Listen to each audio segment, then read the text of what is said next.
સુરતમાં રત્ન કલાકાર યુવક દ્વારા છેતરપિંડી કરવામાં આવી। છેતરપિંડીના કેસમાં રત્ન કલાકારની ધરપકડ કરવામાં આવી છે। રત્ન કલાકારે 2 લાખની છેતરપિંડી કરી હતી। મની ટ્રાન્સફરના દુકાનદાર સાથે છેતરપિંડી કરી હતી। અગાઉ મની ટ્રાન્સફર કરાવી વિશ્વાસ મેળવ્યો હતો।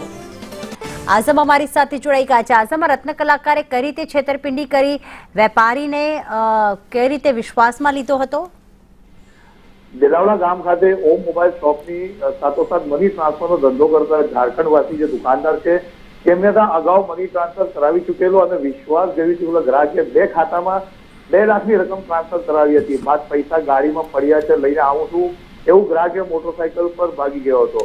આ સમગ્ર મામલે વારંવાર દુકાનદાર દ્વારા ફોન કરવામાં આવતો હતો તો પણ તે વ્યક્તિ કહેતો હતો કે હું આવીને પૈસા આપી જઈશ અને જો તમે પોલીસમાં ફરિયાદ કરશો તો પછી ભૂલી જવાના કે પૈસા તમને મળશે।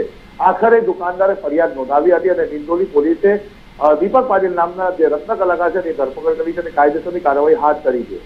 જી, આભાર તમામ વિગતો માટે।